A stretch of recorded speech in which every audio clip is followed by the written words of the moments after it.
जय हिंद दोस्तों। आज हम 9th क्लास का चैप्टर 9th वृत्त करते हैं। सबसे पहले समझते हैं हम वृत्त यानी सर्कल क्या होता है।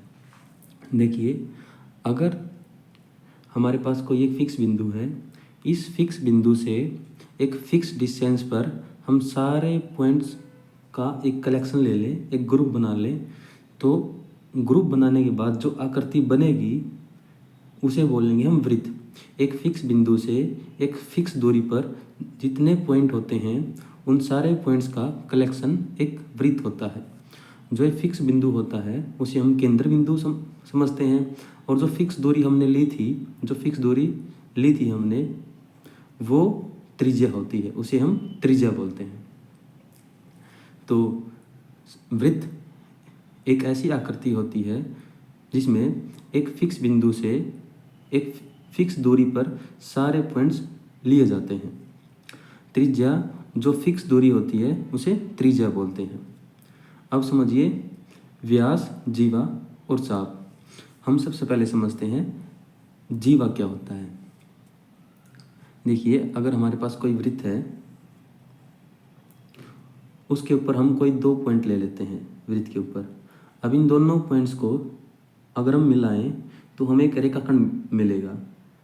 तो वृत्त के ऊपर किन्हीं दो बिंदुओं को मिलाने से मिलने वाला रेखाखंड जीवा कहलाता है। तो जीवा हम समझ चुके हैं, जीवा क्या होता है। अब समझिए व्यास। व्यास एक ऐसी जीवा होता है जो वृत्त के केंद्र से गुजरता है। व्यास एक ऐसी जीवा है जो वृत्त के केंद्र से गुजरती है, इसे हम व्यास कहते हैं। यह रेडियस का 2 गुना होता है। अब समझिए चाप। चाप है, मान लीजिए हमारे पास कोई वृत्त है, इसके ऊपर हम कोई दो बिंदु लेते हैं। तो इन दो बिंदुओं के बीच जो वृत्त का भाग है, ये वाला और ये वाला, इन दोनों को चाप बोलेंगे। जो छोटा भाग है वृत्त का उसे बोलेंगे लघु चाप, और जो बड़ा भाग है वृत्त का उसे बोलेंगे दीर्घ चाप। तो आप चाप यानी आर्क समझ चुके हैं। आइए अब हम समझते हैं जीवा द्वारा एक बिंदु पर अंतरित कोण। सबसे पहले समझते हैं हम एक रेखाखंड द्वारा किसी बिंदु पर अंतरित कोण। मान लेते हैं एक रेखाखंड है AB और एक बिंदु है C। अब A और C को मिलाया जाता है और C और B को। जो ये कोण बनता है, हम इस कोण को बोलते हैं रेखाखंड AB द्वारा अंतरित कोण बिंदु C पर। रेखाखंड AB द्वारा C बिंदु पर अंतरित कोण। आइए अब समझते हैं जीवा द्वारा एक बिंदु पर अंतरित कोण। मान लेते हैं एक वृत्त है और ये इसकी जीवा है जो AB है। अब कोई बिंदु लेते हैं वृत्त के ऊपर C। अब इस C बिंदु को हम A से मिलाते हैं, इस C बिंदु को B से मिलाते हैं। जो ये कोण होता है, ये कोण, इसे बोलते हैं इस जीवा AB द्वारा बिंदु C जो एक वृत्त के ऊपर है पर अंतरित कोण। ये कोण होता है जीवा AB द्वारा C बिंदु पर अंतरित कोण।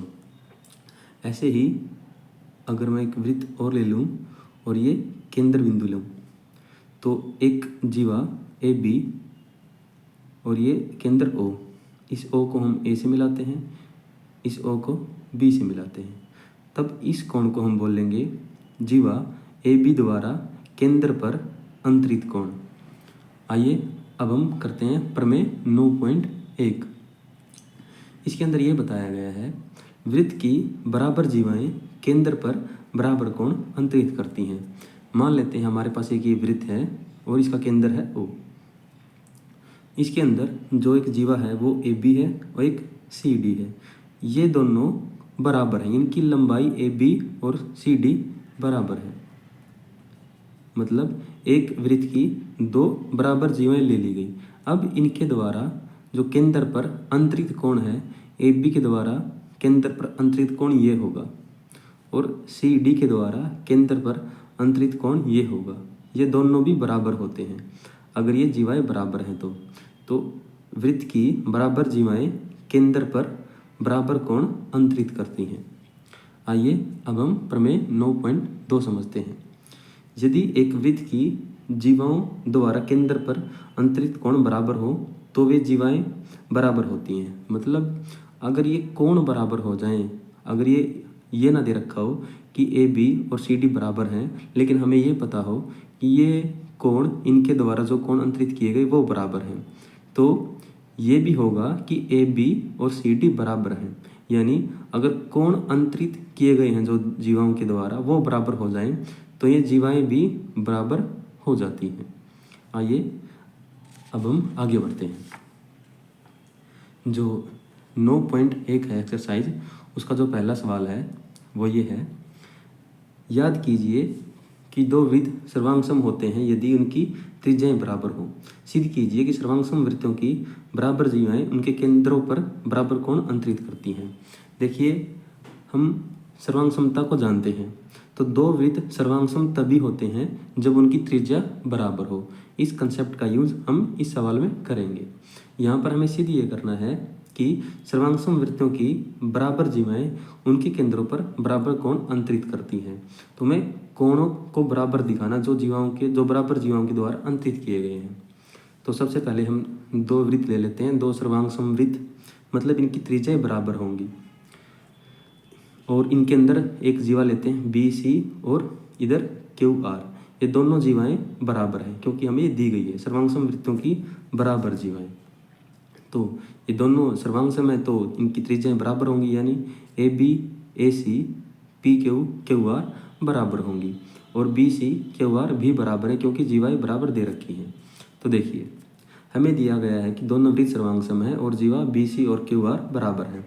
अतः त्रिभुज ए बी सी और त्रिभुज पी क्यू आर में, ए बी सी और पी क्यू आर त्रिभुज में अब हमें यह सिद्ध करना है कि जो कोण अंतरित किए गए हैं ये बराबर, यानी एंगल बी ए सी ये वाला एंगल और एंगल क्यू पी आर ये कोण बराबर है। तो देखिए, इन दोनों त्रिभुज में ए बी पी क्यू के बराबर है क्योंकि सर्वांगसम वृत्तों की त्रिज्याएं बराबर होती हैं। ए सी पी आर के बराबर है क्योंकि सर्वांगसम वृत्तों की त्रिज्याएं बराबर होती हैं और बी सी जीवा है जो वो क्यू आर जीवा के बराबर है। ये दे रखा है, हमें दिया गया है। तो एस एस एस सर्वांगसमता नियम से ये त्रिभुज इसके साथ सर्वांगसम हो जाती है। तो त्रिभुज ए बी सी सर्वांगसम हो गई त्रिभुज पी क्यू आर के साथ। तो इसके ऊपर अगर हम CP/CT लगाएं तो यहाँ से एंगल ए त्रिभुज ए बी सी के अंदर एंगल पी के बराबर होगा त्रिभुज पी क्यू आर के अंदर। मतलब एंगल ए त्रिभुज ए बी सी के अंदर ये बराबर होगा एंगल पी त्रिभुज पी क्यू आर के अंदर, यानी एंगल बी ए सी बराबर है एंगल क्यू पी आर। और हमें यही सिद्ध करना था कि इस जीवा के द्वारा जो एंगल अंतरित किया गया, इस जीवा के द्वारा जो एंगल अंतरित किया गया वो दोनों बराबर है। आइए अब हम दूसरा सवाल करते हैं।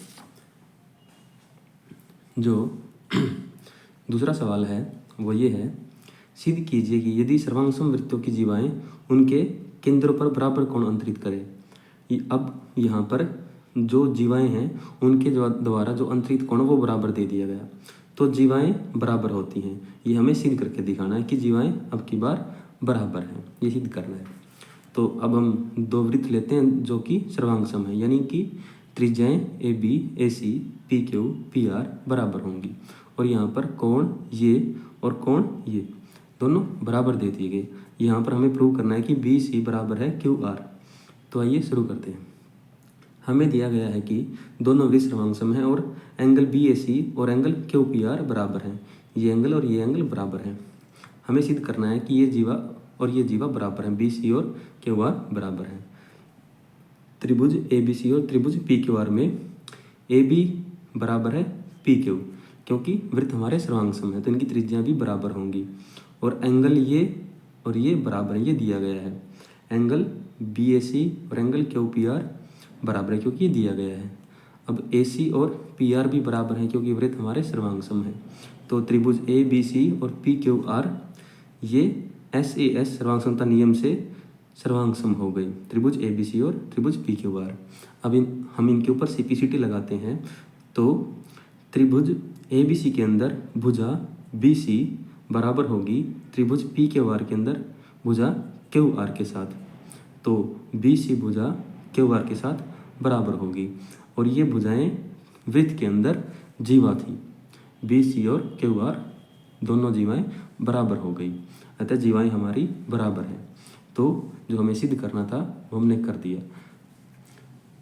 बाकी अब दूसरी एक्सरसाइज हम अगली वीडियो में करेंगे। जय हिंद दोस्तों।